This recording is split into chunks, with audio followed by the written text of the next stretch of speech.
Hey, good Tuesday morning. You'll know what this is. Everybody knows that. That's an anchor. About here messing with the boat. We got this anchor, and you know what an anchor is good for? This anchor will secure this boat in the middle of a storm. Let's say if you get out somewhere where the water is really moving at a swift current pace, and you want to make sure you don't go into the shore or go into the rocks or whatever, you can put this anchor down and it'll hold you steady. Or maybe you get in that sweet spot where you've got fish that you are catching just like crazy, and you want to put this anchor down to hold you in that sweet spot to continue to enjoy the fruit of the good fishing. I was thinking about that anchor, and I read a story this week that was talking about the USS Gerald Ford. It's the newest member of the fleet, the U.S. fleet of battleships. It's an aircraft carrier, and that ship is so big we can't even understand how big that ship is. But the anchor, I've got this anchor here.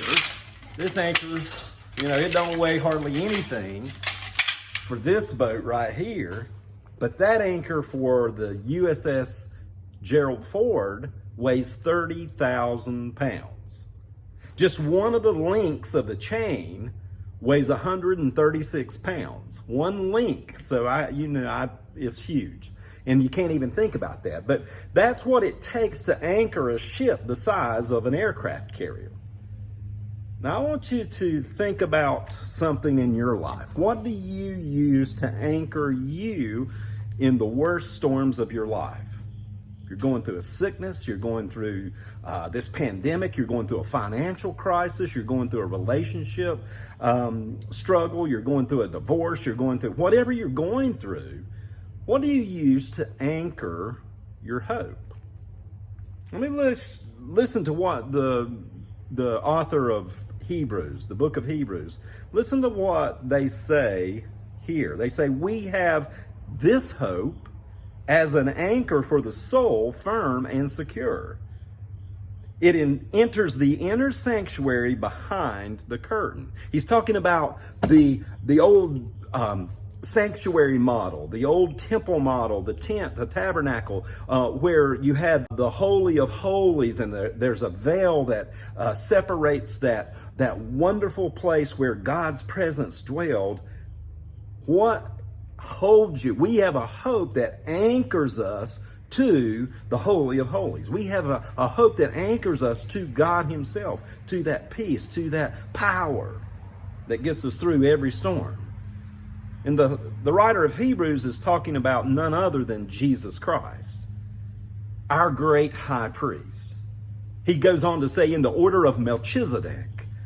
Melchizedek was a priest that Abraham went to even before there was an understanding of giving and tithing, and he gave him a tenth of his plunder when he had won the victory over all of these kings that he was overtaking in the land that he was going into, and he gave them a tenth of that.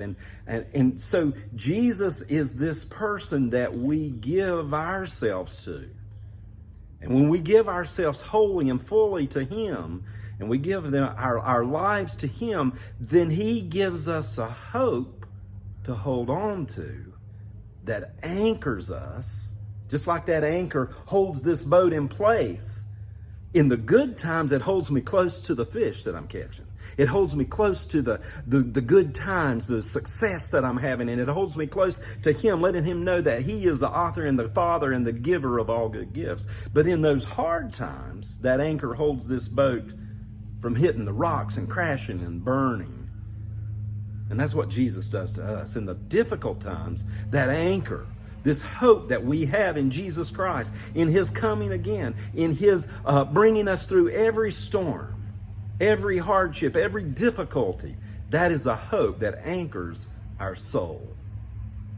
So I hope that you'll understand that today. And whatever you're going through, whether it's the greatest time that you've ever been through in your life, the most success you've ever experienced, or you're going through the hardest and most difficult moments of your life, You have an anchor in Jesus Christ. Hold on to him. Have a great week.